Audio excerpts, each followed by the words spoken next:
Welcome back to the YouTube channel Malawian Cameras. Akulu tiyeni uone ma-update kuti chikuchitika njani kwa chabwanji.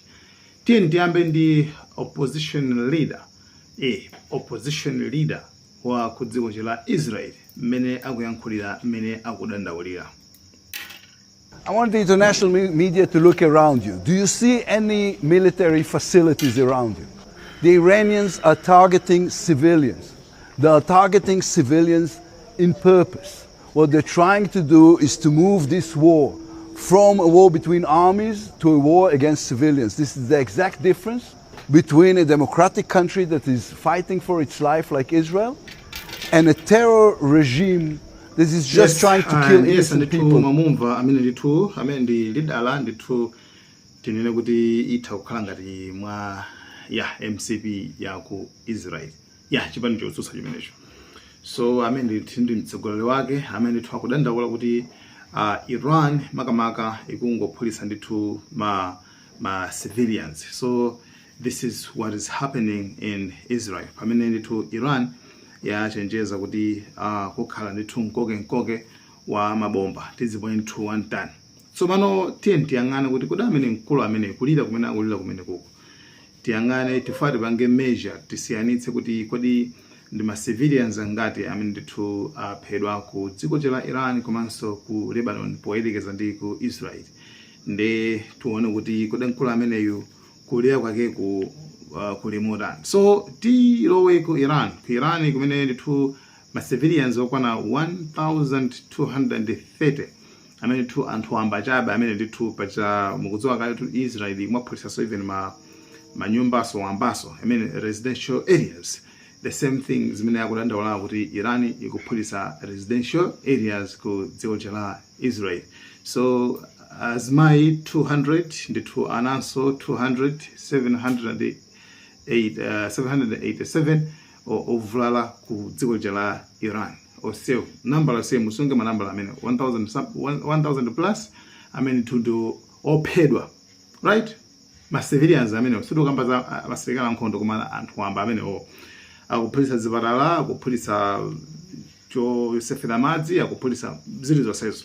So yo tilowe pano ku Lebanon. Ku Lebanon tsopano ndakhudzika kwambiri, zandikhudza kwambiri pamene ndithu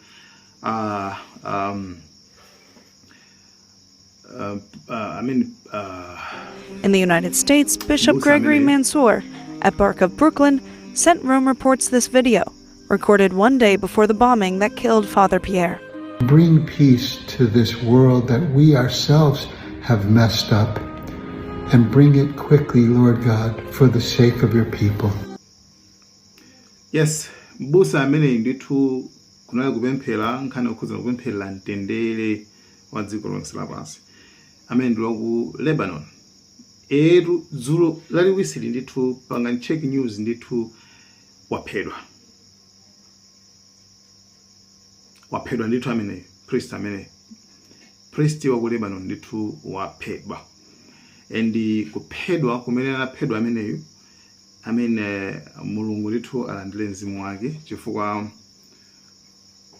ma Israel adaphulitsa iyeyo anali amathandiza chifukwa actually anaphulitsa chakutchali chikwauko nde iyeyo amathandizira makamaka anthu amene anavulala. Then kenako ma Israel ndikubweranso ndikuphulitsanso. So kwa iwo alibe nazo ntchito kuti kaya wavulala wafa ndani kaya ndi priest kaya ndi kutchali chepa cha church alibe nazo ntchito. Ma church alibe nazo ntchito. I mean, so ngati timapita ku church tidzizo kuti ma Israel church alibe nazo ntchito. Even if amene apemphera amene church alibe nazo ntchito. So actually ndiyesa kuti amene ndithu tizimusunga mapemphero athu pamene tikupemphera chifukwa it's not okay kungopha munthu just like that, right? Munthu so okhaso kuti amapemphereraso mtendere, peace. Mtendere umene amapemphera apawo understand kuti sintendere umene umapita kwa anthu group imodzi ya anthu amapemphera mtendere kwa wina aliyense dziko lonse. And Mulungu akalandira mapemphero samayang'ana kuti iwe ndi ndani, uyu akuyankhula akupempha ndani, ndebwezi mapemphero anthu ena sakuyankhidwa. Timvana pamenepo. Mulungu poyankha mapemphero alibe makondishoni kuti yankho lako pemphero lako ndiliyankha pokhapokha ukhale mkhristu, pemphero lako ndiliyankha pokhapokha ukhale msilamu, pemphero lako ndiliyankha pokhapokha ukhale makuti ayi iwe azilongo iwe ngati uli munthu anakulenga ndi Mulungu sinzoti iwe ndi wa Mulungu ndeka ukhala munthu mwana womvera kaya osamvera, komano at some point pa nthawi imene ukufunikira china chake ndithu Mulunguyo amapereka amakupatsa. Same thing with ino mukakhala ndi ana anu, ana anu azakhala ovuta nthawi nzeka akusuta vyamba muzathibula wakika, koma one day akafuna thandizo kawamangidwa kawatani iniyo as a father iniyo ngati kholo matiba anyway ndi mwana wangabe. That's what happens with Mulungu so ndithu apanga zomwezo. So pa umunthu tiye ndithu tikhale anthu ofunana zabwino. So ku Lebanon kumeko ndithu tayambira mbusa amene waphedwa ndithu. So amene waphedwa komanso anthu okwana 486 ma civilians amene waphedwa ndithu, 83 ana komanso 1313 amene ndithu ma civilians ku Lebanon kumene kupacha Lebanon ikungoputsa.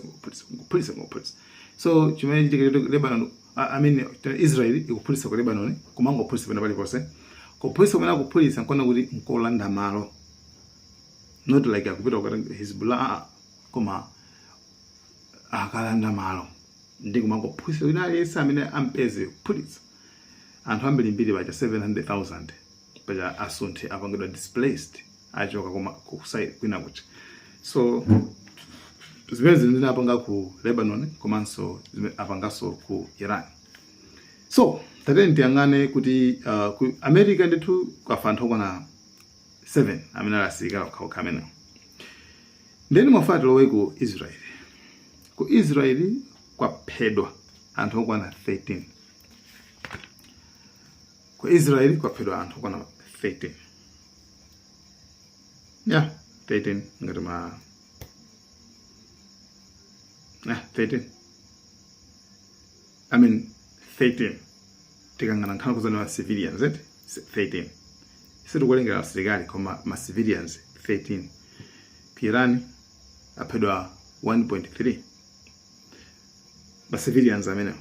Ku Lebanon aphedwa 486 ma civilians amenewo. Situ kwamba za asilikali. Amene akulira kwambiri ndi ku Israel. Akulira kwambiri ndi ku Israel. Ife ababa ma civilians kwambiri akuphedwa makuti koma ndamene iwo apha anthu ambiri ma civilians. Kwa iwo ma civilians afa anthu ochepa 13. Anyway, muli mwase mene umo ndimene zimarani umo ndimene ndithu zimakhalira. So tikachoka pamenepo ndithu tiyang'ane zokhudzana ndi okay, I think that should be the next video.